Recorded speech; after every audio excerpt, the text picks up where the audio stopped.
Difference between beta oxidation and fatty acid synthesis. सबसे पहले अगर हम बात करें साइट की, तो बीटा ऑक्सीडेशन माइटोकॉन्ड्रिया में होता है and fatty acid synthesis cytoplasm में होता है। इसके जो इंटरमीडिएट्स हैं, बीटा ऑक्सीडेशन में जितने भी इंटरमीडिएट्स हैं उनमें कोएंजाइम ए प्रेजेंट होता है एंड फैटी एसिड सिंथेसिस में जितने भी इंटरमीडिएट्स हैं वो एसाइल कैरियर प्रोटीन के सल्फर ग्रुप से कोवेलेंटली लिंक्ड होते हैं। ये बीटा ऑक्सीडेशन है जिसमें हम देखेंगे कि जितने भी इंटरमीडिएट्स है जैसे एसाइल कोए, इनोइल कोए, हाइड्रोक्सी एसाइल कोए एंड कीटो एसाइल कोए, तो इसमें सभी में कोएंजाइम ए प्रेजेंट होता है एंड लास्ट में एसिटिल कोए फॉर्म होता है, उसमें भी कोएंजाइम ए है। एंड फैटी एसिड बायोसिंथेसिस में हम देखेंगे कि जितने भी इंटरमीडिएट्स है like malonyl ACP, beta keto acyl ACP, beta hydroxyl ACP and trans enoyl ACP and last में फैटी एसाइल एसीपी, तो इन सब में एसाइल कैरियर प्रोटीन के सल्फर ग्रुप से जितने भी इंटरमीडिएट्स हैं वो लिंक्ड हैं। नेक्स्ट है एंजाइम्स। तो बीटा ऑक्सीडेशन में जो भी एंजाइम्स प्रेजेंट होते हैं वो इंडिपेंडेंटली वर्क करते हैं।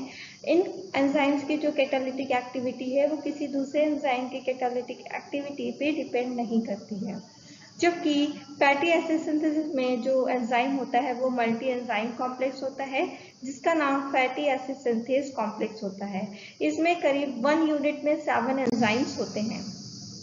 ये 7 एंजाइम्स हैं जिनमें लास्ट में जिनको 3 यूनिट्स में बांटा गया है, condensing unit, reducing unit and releasing unit.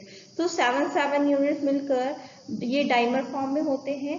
तो ये 2 डाइमर फॉर्म में होते हैं और एक में 7 एंजाइम्स होते हैं जिनमें 3 यूनिट्स होती है, condensing unit, reducing unit and releasing unit.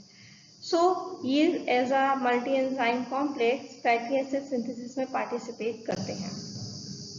Next है सिक्वेंशियल यूनिट्स। तो बीटा ऑक्सीडेशन में एसिटिल कोए फॉर्म होता है जो कि 2 कार्बन का होता है।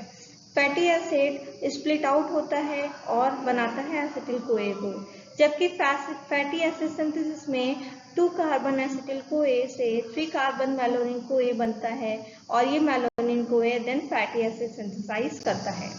ये है बीटा ऑक्सीडेशन जिसमें एसाइल कोए जो कि 16 कार्बन का पारमिटिक एसिड है वो लास्ट में 2 कार्बन एसिटिल कोए को स्प्लिट करता है, रिलीज करता है और 14 कार्बन का बचता है। ये 14 कार्बन का फैटी एसाइल कोए फिर से बीटा ऑक्सीडेशन में एंटर करके फिर से एसिटिल कोए बनाता है। तो इस तरह से 16 कार्बन का पारमिटिक एसिड 7 बार बीटा ऑक्सीडेशन करके 8 एसिटिल कोए को फॉर्म करता है।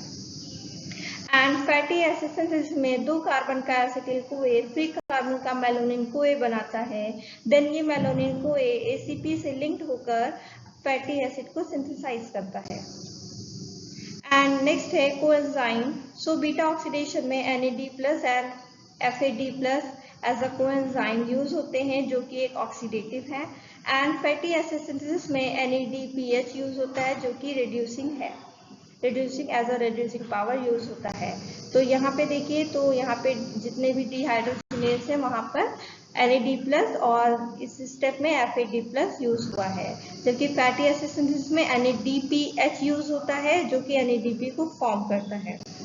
एंड नेक्स्ट है ट्रांसपोर्टर्स। तो बीटा ऑक्सीडेशन में कार्निटिन शटल होता है जो कि एसिटिल कोए को साइटोप्लाज्म से माइटोकॉन्ड्रिया में लेकर आता है, जबकि फैटी एसिड सिंथेसिस में एसिटिल कोए को साइटोप्लाज्म में जाने के लिए सिट्रेट में कन्वर्ट होना पड़ता है।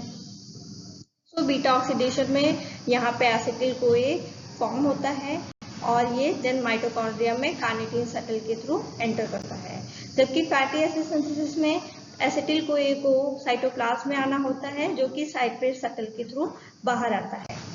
नेक्स्ट है regulation of the beta oxidation and fatty acid synthesis. जब भी बॉडी में ग्लूकागॉन रिलीज होता है, इंक्रीज होता है लेवल इसका और इंसुलिन का लेवल कम होता है तो बीटा ऑक्सीडेशन होता है।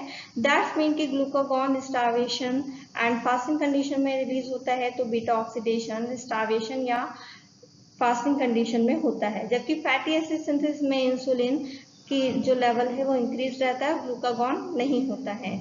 तो इंसुलिन वेल फेड कंडीशन में ही रिलीज होता है और उसका लेवल इंक्रीज रहता है। दैट्स मीन कि fatty acid synthesis well fade condition में होती है and beta oxidation starvation condition में होता है। इंसुलिन एक्टिवेट करता है एसिटिल कोए कार्बोक्सिलेज जो कि फैटी एसिड सिंथेसिस का एक की एंजाइम है और उसको इनिबिट करता है बीटा ऑक्सीडेशन को, जबकि ग्लूकागॉन मेलानिन कोए को इनिबिट करता है जो कि फैटी एसिड सिंथेसिस का एक इंटरमीडिएट है। तो अगर ग्लूकागॉन मेलानिन कोए को इनिबिट कर देता है तो फैटी एसिड सिंथेसाइज नहीं हो पाता और ये स्टिमुलेट करता है बीटा ऑक्सीडेशन को। Thank you friends, if you like my videos please comment, like, comment and subscribe.